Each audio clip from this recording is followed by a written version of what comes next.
मन अशांत रहता है, बार बार भोगों की तरफ ही ले जाता है, और अब भोगों की तरफ उसकी हिम्मत भी नहीं कि चल पाए, क्योंकि हर समय आप खड़े रहते हैं जब राधा नाम लेता हूँ। महाराज जी, नाम और भोग दोनों के बीच में पिसने के कारण कभी नाम छूटता है, फिर कभी भोग में मन लगता है। महाराज जी ऐसा ये प्रारंभ में ऐसी दशा रहती है, हर साधक की रहती है, क्योंकि पूर्व जन्मों का हमारा जो भोगाकर्षण है, जो भोग संयोग है, वो हमको खींचता है। जो नवीन विषयों को भोगने की इच्छा होती है उसे कामना कहते हैं, और जो भोगे हुए विषयों को भोगने की इच्छा होती है उसे तृष्णा कहते हैं। तो कामना को तो बुद्धि के द्वारा हम मिटा सकते हैं, लेकिन तृष्णा बार बार हमको जलाती रहती है। तो जब हम नाम जप करते हैं तो कभी भविष्य की चिंता, कभी भूत की बीती हुई बातें, कभी नवीन कामना भोगने की इच्छा, और कभी भोगे हुए भोगों की तृष्णा, ये हमारे अंदर आती है। तो हमको क्या करना चाहिए कि नाम में डटे रहना चाहिए। तो नाम इन सबको नष्ट कर देगा, हमें विश्वास रखना चाहिए। जैसे को नाम छोड़िएगा नहीं, अगर नाम छोड़ देंगे तब तो वो घसीट ले जाएंगे, कामना तृष्णा वासना, ये हमको पतित कर देंगे। और यदि नाम हमारे पास है तो वो नष्ट हो जाएंगी, वो घसीट नहीं सकती। तो इसलिए उपासक को चाहिए कि उधर की तरफ ध्यान न दे। जब मन वासना कामना इन चिंतनों में हमें फंसाना चाहता हो, उस समय हमको राधा राधा राधा राधा राधा राधा राधा। अभी जहाँ बैठे हैं एक साधक बैठे थे, उन्होंने कहा जब ऐसा होता है तो मैं जोर जोर से कहता हूँ राधा राधा राधा, तो घर वाले लोग एकदम आ जाते हो, कहते पागल हो क्या चिल्ला बैठे। बोले हमारी तो समस्या है, हम अंदर की समस्या को हटाने के लिए, लेकिन घर वाले लोग आ जाते क्या हुआ, राधा राधा राधा राधा आप इतनी जोर से बोले। तो लोग कुछ भी कहें, जब अंदर हम फंस रहे हों तो उस समय एक ही उपाय, जोर जोर से पुकारे राधा राधा राधा।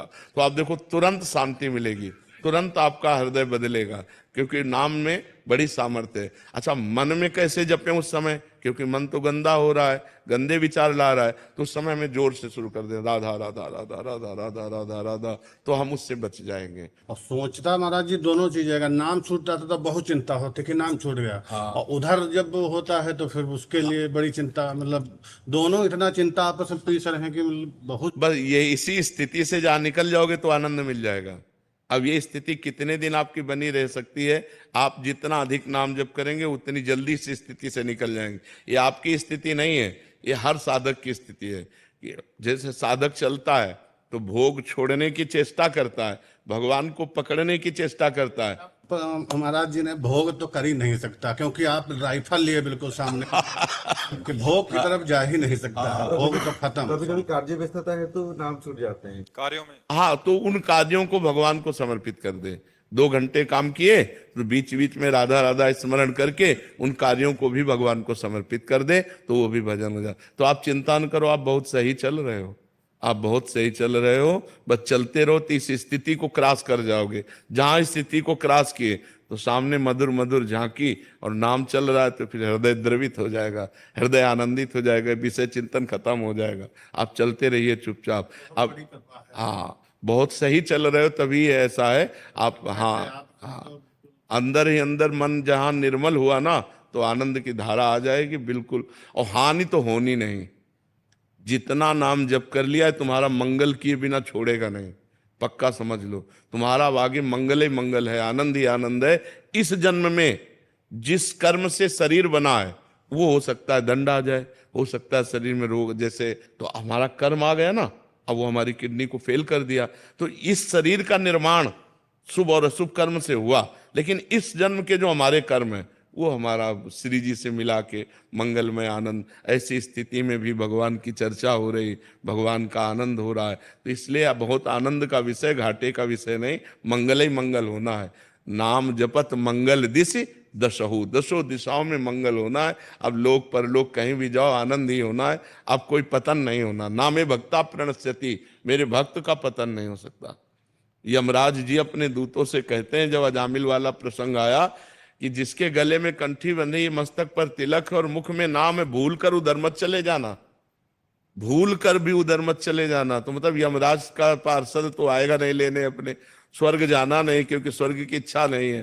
तो हमें भगवान ही मिलेंगे, हमारा मंगल ही होगा, इसमें कोई हानि नहीं है। गुरुदेव भगवान, ये जो स्थिति आप बता रहे हैं साधक की कि प्रत्येक के साथ होती है, तो इसमें प्रत्येक के समय अवधि भी अलग अलग होती है। भजन की तीव्रता, व्याकुलता। अब जैसे इनकी भजन की व्याकुलता बढ़ती है, कह रहे हैं कि हमारे जब भोगों की व्याकुलता बढ़ती तो आप हमें खड़े दिखाई देते हो। तो ये इनकी तीव्रता है कि वो भोगों से बचा करके गुरु को सामने रख करके और भजन बढ़ाते चला तो जल्दी क्रॉस कर जाएंगे। अब जैसे कभी भोग भी लिया और कभी भजन भी कर लिया तो ये लंबा समय चलेगा। और जो ऐसे कि भोगों की तरफ तो जा ही नहीं सकता, भोग तो हो ही नहीं सकता, गलत काम तो हो ही नहीं सकता। बोले क्यों नहीं हो सकता? बोले आप खड़े हो, मान लो गुरु खड़े हैं, इष्ट खड़े हैं। तो जिसकी ऐसी मंगलमयी भावना है कि जहां पतन होना है वहां गुरु और इष्ट को देखता है तो उसकी तत्परता बहुत प्रवीण है और वो क्रॉस कर जाएगा, जल्दी क्रॉस कर जाएगा। और जो है कि यार भजन तो करना ही है जिंदगी भर, भगवान तो मिल ही जाएंगे, उसका बहुत लंबा समय जाएगा। वो बहुत हो सकता है जन्म जन्मांतर अभी भटकना पड़े, क्योंकि जब तक असत भोगों का त्याग नहीं होगा तब तक क्रॉस नहीं कर पाओगे इस स्थिति को, असत भोगों का। अब जैसे गृहस्थ है, काम सताए, अपनी पत्नी से मिल लिए तो ये इनके भजन में बाधा नहीं पहुंचाएगी, लेकिन पराई माताओं बहनों की तरफ से गंदी दृष्टि बिल्कुल बंद कर दे तो वो क्रॉस कर जाएगा। समझ पा रहे हैं? जैसे आपकी अवस्था है तो आप ब्रह्मचर्य से रहिए, आप कोई गलती मत कीजिए, खूब नाम जप कीजिए तो आप क्रॉस कर जाएंगे। और ये हो सकता है कि वर्ष में क्रॉस करें, 2 वर्ष में क्रॉस करें, 10 वर्ष में क्रॉस करें। आपका भजन शैली कितनी है इसको तो आप ही समझ सकते हैं ना, या भगवान समझ सकते हैं। अब बाहर से तो नहीं जाना जा सकता कौन साधक कितना भजन कर रहा है अंदर, वो तो गणना वाला भजन थोड़ी होता है। भजन का तात्पर्य होता है वृत्ति का चिंतन होना, तुम्हारी वृत्ति भगवदाकार होनी चाहिए, तुम्हारा अंदर का चिंतन प्रभु से होना चाहिए।